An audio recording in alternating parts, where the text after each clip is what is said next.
Hermanos y hermanos, muy buenos días, muy bienvenidos cada uno a Conectados con el Cielo. Bienvenidos a nuestro estudio de la palabra de Dios. Y vamos a orar para que podamos estudiar y ser guiados por el Espíritu Santo. Padre nuestro que estás en los cielos, te agradecemos una vez más por el privilegio que nos das de poder estudiar tu palabra. Gracias, Señor, por la Biblia que donde dejaste, Señor, escrito toda, todo lo que tú quieres que nosotros hagamos, donde nos enseñas y donde encontramos la salvación. Ahora, Señor, nuestro estudio de hoy queremos, Padre, que tu Espíritu Santo, pues, nos acompañe y nos guíe y nos instruya. Ayúdanos, Señor, y que danos sabiduría y danos comprensión para que el estudio pues pueda ser satisfecho para cada uno de nosotros. Bendícenos, Señor, bendice a mi hermano, a mi amigo que está ahí al otro lado viendo este estudio, escuchando, Señor, esta lección. Padre, bendícelo y que puedas también ayudarle en sus necesidades, en sus problemas y en todo, Señor, lo que necesite. Nos ponemos en tus manos, Señor, y haz conforme sea tu voluntad. Gracias por tu amor, gracias por tu misericordia, Padre. Oramos en el nombre de Jesús. Amén. Bueno, y vamos ya al estudio de este día. Como hemos venido diciendo, el estudio es del trimestre, es uniendo el cielo y la tierra. ¿Y quién más si no es Jesús el que puede unir el cielo con la tierra después que quedó eso un abismo a causa del pecado? Llegamos ya a la lección número 9, reconciliación y esperanza. Ese es el tema para esta semana y ahora es el primer estudio de este tema. Domingo 22 de febrero. El tema para hoy es reconciliados de malas obras. Ese es el tema para hoy domingo. Pero quiero iniciar haciendo un recordatorio y fue acerca del estudio de la semana pasada, de la lección anterior, que terminó hablando de la reconciliación de todas las cosas por medio de la cruz. Y sería bueno que mantuviéramos eso en mente, ya que eso nos va a ayudar para nuestro estudio, no solo de hoy, sino que de toda la semana, pues continuamos con el tema de la reconciliación. Colosenses 1, 21 y 22 es el texto bíblico en el cual vamos a hacer nuestro estudio de este día. Colosenses 1, 21 y 22. Y a vosotros también, escribe Pablo, y a vosotros también, que erais en otro tiempo extraños y enemigos en vuestra mente. Oiga, o sea, eran enemigos en vuestra mente, en su mente. Eran, dice, erais en otro tiempo extraños y enemigos en vuestra mente, haciendo malas obras. Ahora dice, os ha reconciliado en su cuerpo de carne por medio de la muerte para presentaros santos y sin mancha e irreprensibles delante de él. ¿Delante de quién? Delante del Padre. Y la preeminencia de Cristo, que fue el tema de la lección anterior de la semana pasada, la preeminencia de Cristo hace que todos dependamos de la sangre de Cristo para la reconciliación.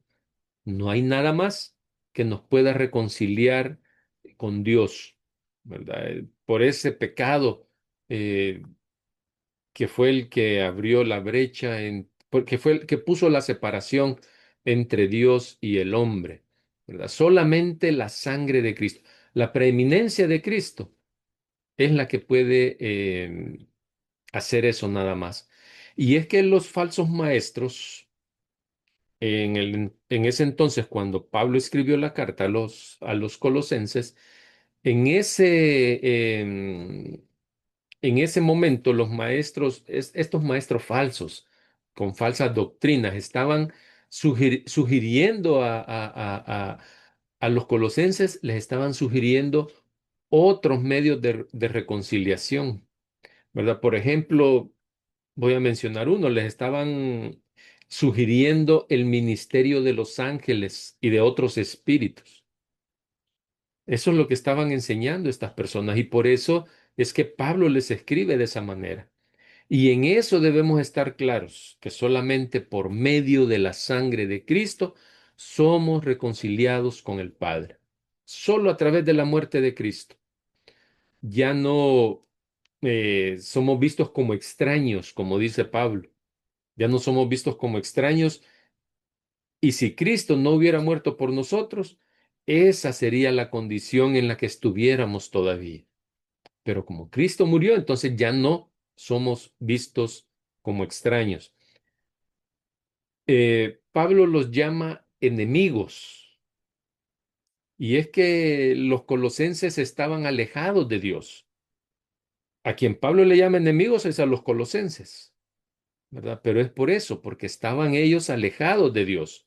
Eran indiferentes a su ley, eh, pero todo esto era antes de ellos convertirse.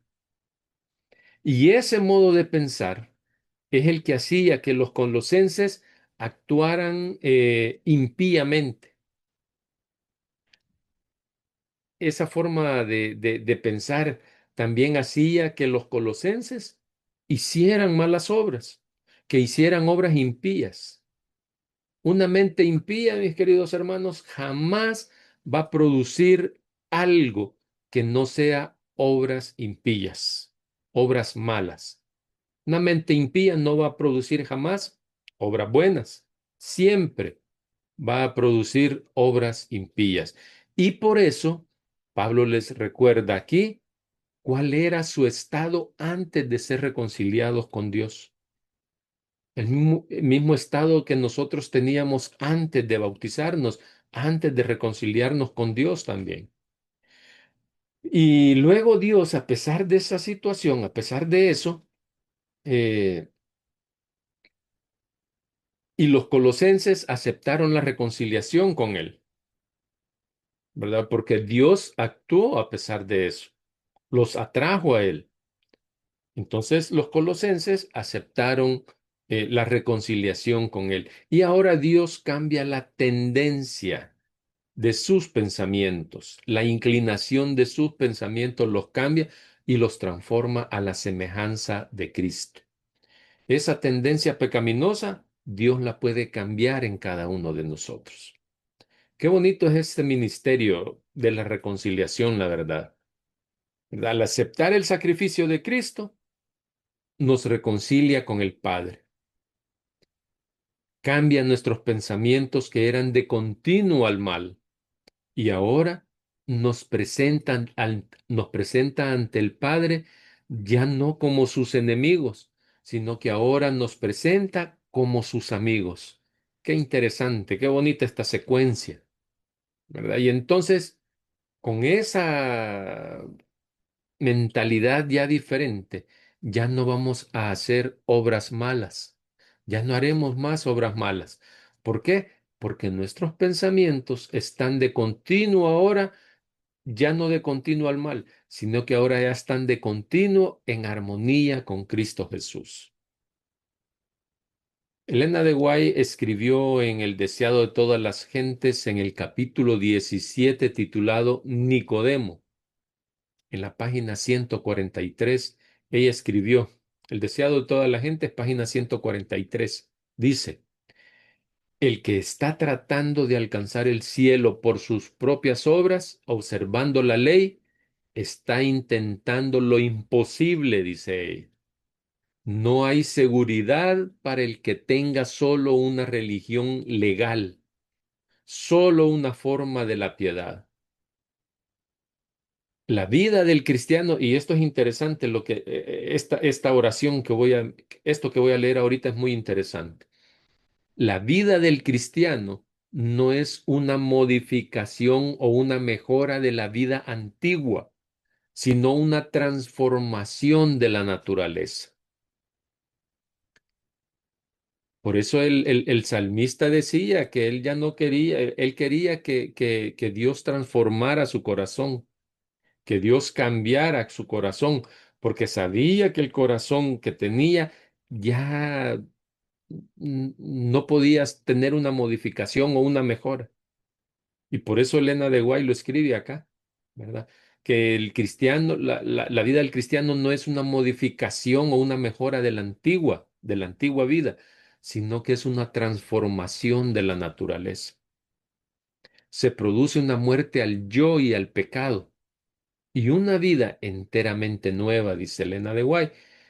Este cambio puede ser efectuado únicamente por la obra eficaz del Espíritu Santo.